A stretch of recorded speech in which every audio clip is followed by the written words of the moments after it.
Когда маленький городок в сельской местности Аляски сотрясается от громкого взрыва, доносящегося из леса, Кевин решает отправиться на задание, чтобы выяснить причину этого. В конце концов, он обнаруживает таинственную гигантскую ракету, которая недавно упала с неба. Это достаточно странно, но затем Кевин также обнаруживает, что в ракете что-то есть. И это открытие было бы намного важнее, чем сама ракета. На крыше гигантской ракеты Кевин обнаружил небольшой люк и подумал, что сможет пролезть в него. Он не решался войти внутрь, потому что думал, что это может быть опасно, но любопытство быстро пересилило его, и он вошел в космический корабль.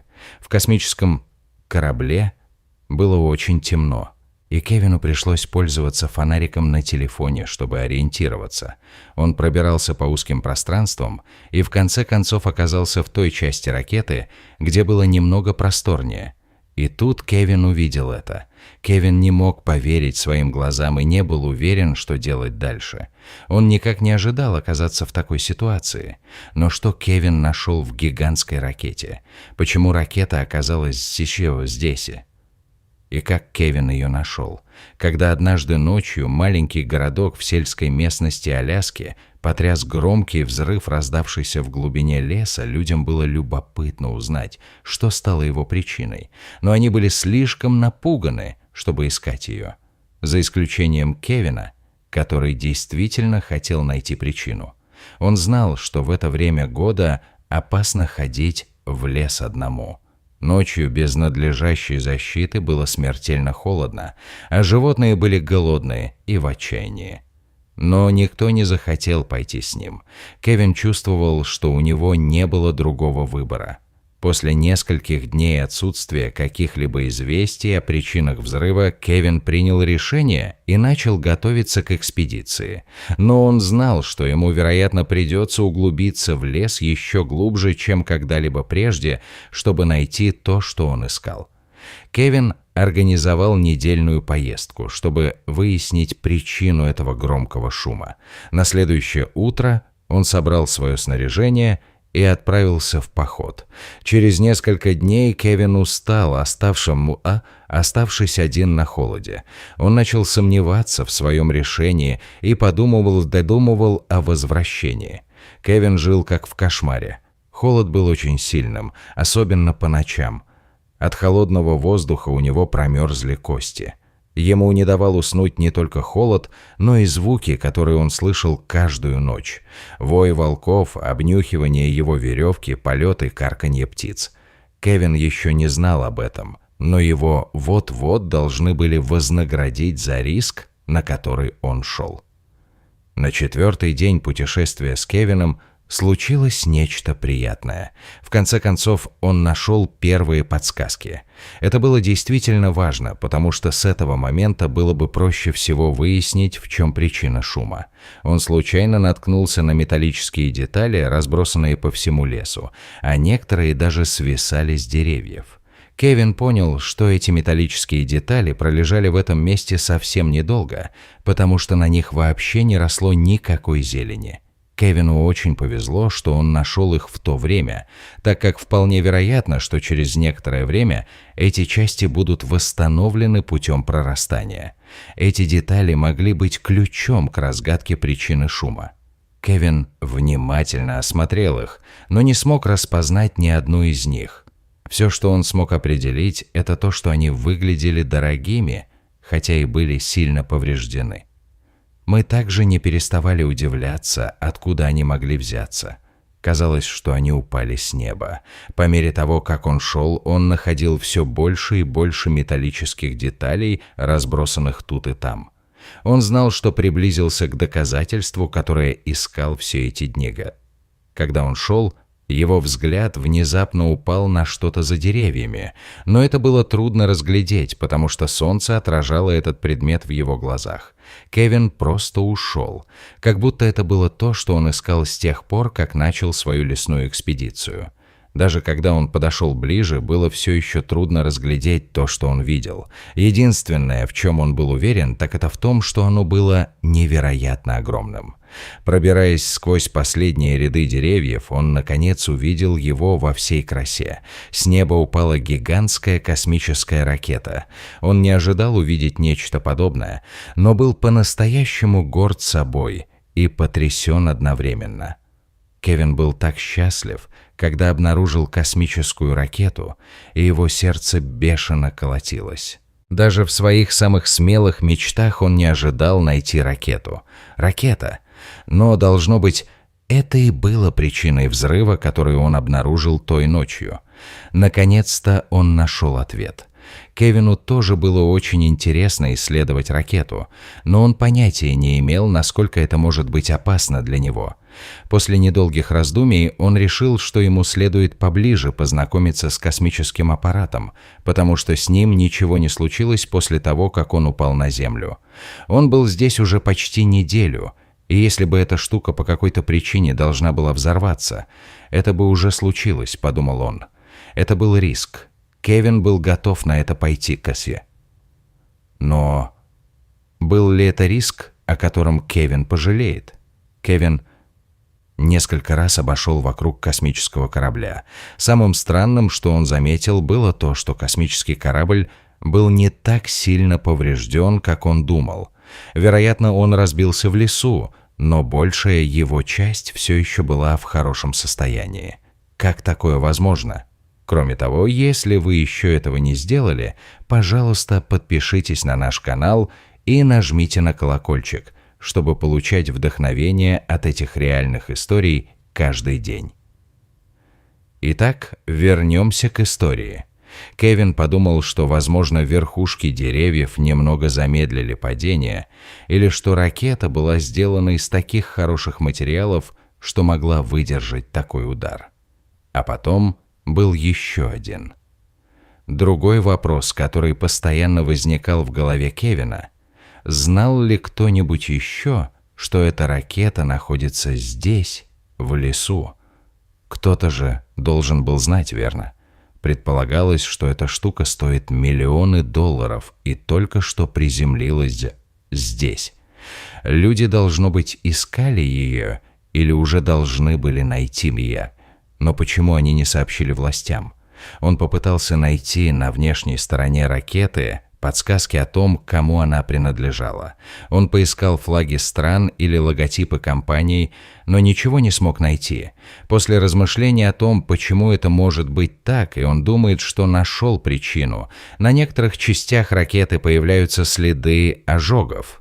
Эта ракета, должно быть, действительно была в космосе, и тепло от повторного вхождения в атмосферу Земли могло сжечь все, что находилось снаружи ракеты. Но это все еще не объясняет всего. Вещь. Кевин все еще недоумевал, зачем здесь эта ракета. Этого не могло быть намеренно, не так ли? Казалось таким опасным допустить, чтобы самолет разбился о землю. Могло ли что-то пойти не так?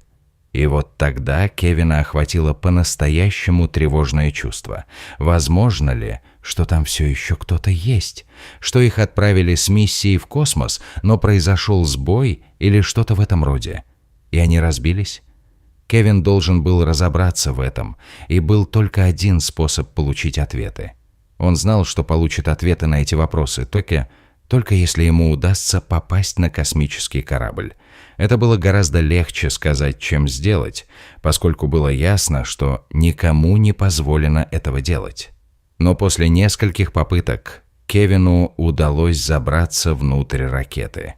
Ракета была по-прежнему герметично закрыта, даже после столкновения с Землей.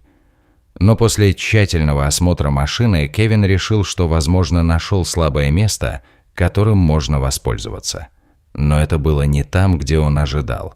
В задней части ракеты была маленькая дверца, которая все еще была закрыта, но часть дверцы была отогнута и открыта. И она достаточно большая, чтобы Кевин мог что-то туда засунуть, чтобы создать рычаг и открыть ее еще больше. Поэтому он начал искать что-нибудь, что могло бы это воплотить в жизнь. Для этого идеально подошел бы лом. Но, конечно, у Кевина есть не только лом в рюкзаке. Ему придется проявить творческий подход к Е. Но, к счастью, у него уже есть идея, как это осуществить. Но эта идея не лишена риска. И Кевин уже многое из этого сделал. После крушения все еще много обломков. Так что, возможно, там было что-то, что он мог бы использовать. Кевину нужно было найти деталь, которая была бы достаточно длинной и прочной, чтобы не сломалась при сильном надавливании, и у него не заняло много времени, чтобы достать ее. Длинная стальная труба как раз подходила к открытой изогнутой части сборки. Кевин занял нужную позицию и начал налегать на конец трубы всем весом, какой только мог, и испугался. Наконец он нашел способ проникнуть в ракету. Дверь не выдержала и с грохотом распахнулась. Кевин сильно упал навзничь, но почти не почувствовал боли. Его любопытство росло, и теперь он мог сосредоточиться только на том, что находилось внутри космического корабля. В этот момент Кевин начал нервничать. Час назад он все еще искал в лесу что-то особенное, а теперь вот-вот должен был войти в разбившуюся ракету.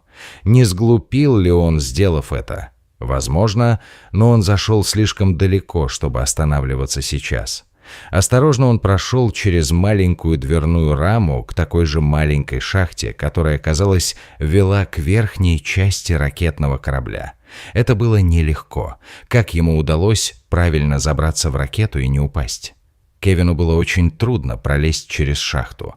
Возможно, в первоначальном проекте ракеты она была немного просторнее, но от удара была полностью раздавлена. А острые выступы, которые иногда выступали из стены, также не облегчали передвижение. Но в конце концов Кевину удалось добраться до конца шахты. Пока он полз, у него тоже появились некоторые сомнения. Что если этот кусок металлолома внезапно загорится или что-то в этом роде? Он понятия не имел, что может произойти внутри. Не подвергал ли он себя серьезной опасности? Возможно, но Кевин был уже слишком далеко, чтобы обернуться. Он знал, что за дверью в конце шахты находятся все ответы, которые ему понадобятся, поэтому он решил пройти дальше в ракету. К счастью, эта дверь была не заперта. Вероятно, никто не ожидал, что кто-то войдет в первую дверь. Кевин протиснулся через маленькое отверстие и в конце концов оказался в комнате побольше. Это то, что он искал. Он был поражен тем, что увидел. Это было что-то вроде центра управления. Она была намного меньше, чем он ожидал от ракеты, и там не было даже кресла. Действительно ли кто-нибудь летал в космос на такой ракете, и если да, то как астронавт жил в этой ракете? Кевину все больше и больше становилось любопытно. Он начал оглядываться по сторонам и все больше и больше сомневался в том, как эта ракета попала в космос. Он был уверен, что ни одного человека здесь не было, когда она была запущена, если она вообще была запущена. Он также нашел информацию о ракете. Очевидно, она была запущена Соединенными Штатами, потому что он нашел их флаг в нескольких местах. Но он также нашел название ракеты. Кевин знал, что это будет шанс выяснить, кто находится в этой ракете. Кевин быстро схватил свой телефон, но понял, что здесь нет сигнала. Стены этой ракеты, должно быть, не очень подходят для телефонных частот. К сожалению, Кевину пришлось покинуть ракету, чтобы посмотреть на свой телефон. Но как он мог вспомнить, что нашел в самолете? Он огляделся и взял табличку с названием и номером модели из центра управления. Так он не забудет ее, и у него будет что-то, что будет напоминать ему об этом сумасшедшем дне. Затем он вышел из ракеты, чтобы проверить свой телефон. Ему просто нужно было найти это прямо сейчас, поэтому он быстро загуглил модель ракеты. Загрузка информации заняла много времени, поскольку Кевин все еще находился посреди аляскинского леса. Постепенно начали загружаться изображения. На появившихся в итоге изображениях была изображена ракета, в которой находился Кевин. И, судя по всему, это была самая обычная ракета, но у него была очень конкретная цель, которая все объяснила Кевину. Он был потрясен, узнав, для чего использовалась ракета. По-видимому, эта ракета использовалась не для доставки людей в космос, а для запуска спутников. В этой штуке никогда не было бы ничего, кроме совершенствования настроек. Кевин не мог поверить в то, что читал, но он прочитал еще более странные вещи. Согласно тому, что он прочитал в интернете, эти ракеты часто исчезали в море и были спроектированы так, чтобы причинить как можно меньше ущерба. Но, конечно, если кто-то приземлялся на сушу, это имело совсем другие последствия. Вернувшись в город, Кевин позвонил местным властям, чтобы сообщить о своей находке и ее точном местонахождении. Они постарались передать эту информацию нужному человеку и поблагодарили Кевина за помощь. Кевину было любопытно, услышат ли они когда-нибудь от властей об этой ракете. Несколько дней спустя Кевину позвонил представитель правительства США, который спросил его, был ли он в ракете. Кевин задумался, но в конце концов решил быть честным.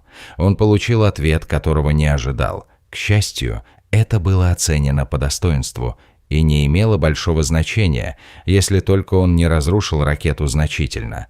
Конечно, это было не так, и в качестве благодарности за то, что он нашел ракету, Кевин получил приличное финансовое вознаграждение.